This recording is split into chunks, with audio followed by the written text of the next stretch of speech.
چې آیا په رانجو لګولو سره روژه ماتیږي او که نه.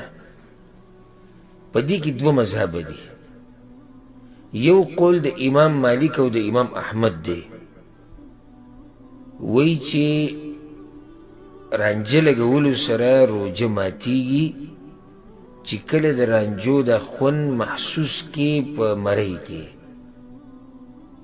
د رانجو د خوند چې کله محسوس کې کوم ځای کې مرۍ کې، نو روژه ماتیږي او که دغه نه نو بیا نه ماتیږي. هغوی دا وایي ځکه چې دا سترګه م یو لار ده، په دې سره مرۍ ته وګوره کله نه کله څه شی ورسي. دلیل هغوی دا وایي ګوره وایي ته چې رانجه ولګې او بیا کله نه کله یو سړی لاړې توکي یا خراش کې توکي، نو پای کې توروالی ورسره راځي که نه راځي؟ کله نه کله ورسره توروالی راشي. نو دا سترګه م یو لار ده. دویم قول دا دی او دا د امام ابو حنیفه او د امام شافعي قول دی چې روجتي انسان د پاره رانجه لګول په دې کې هېڅ حرج نشتي او نه پې روجه ماتیږي. ولې؟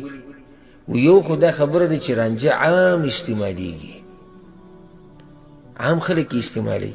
که چېرته د دې سره روجه ماتېدی نو بیا پیغمبر له پکار و چې ښه واضحه بیان یې کړی وی چې رانجو لګولو سره اودس ماتیږي، او داسې څه حدیث د پیغمبر صلی الله علیه وسلم نه دی نقل، نه د صحابه کرامو نه.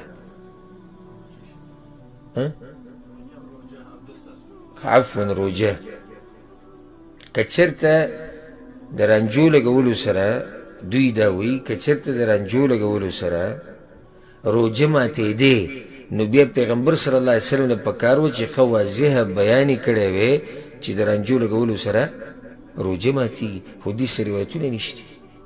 دویم هغوی دا خبره کوي وایي د رانجه نه خوراک ته او نه څښاک دی، او نه د خوراک او څښاک کار ورکوي، نو څنګه په دې سره روجه ماتیږي. درېیمه خبره هغوی دا کوي چې سترګه لار د خوراک او څښاک نه ده، سترګه لار د خوراک او د څښاک نه ده، نو که چېرته د دې ځینې څه شی حلق ته ورسي نو د دې سره روجه نه ماتیږي. اوس که څوک وایي چې ما خو خوند په مرۍ کې محسوس کړو، نو ته ورته داسې م ویلی شي لکه اوس ته په داسې تیلو باندې سر غوړ کې، په داسې تیلو باندې چې وینې ډېر تیزي، کله نه کله ګورې هغه سړی په دې مرۍ کې محسوسوي، محسوسوي که نه محسوسوي؟ محسوسوي. نو ولې دا سر لاره ده چې په دې سره چې دی مرۍ ته څه لاړو؟ نه ده لار. دقه شان جواب دلته دی.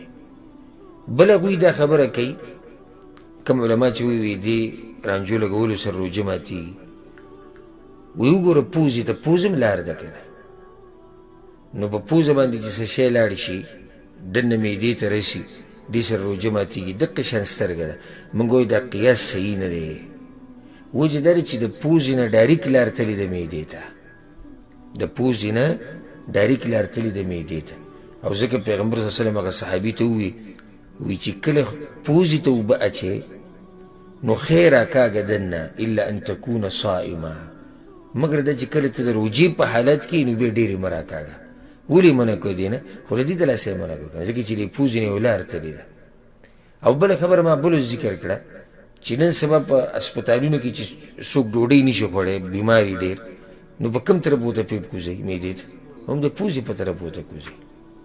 نو راجح قول دا ښکاري او ښه مضبوط قول چې رانجو لګولو سره روجه نه ماتیږي، رانجو لګولو سره روجه نه ماتیږي، او دا د محققینو علماو قول دی. بلکې موږ دا خبره ذکر کړې وه په تېر شوي درس کې چې سترګه کې چې کومه قطره کېږي دې سره روجه نه ماتیږي، غوږ کې چې کومه قطره کېږي دې سره روجه نه ماتیږي، نو دغه شان رانجو استعمالولو سره هم روجه نه ماتیږي.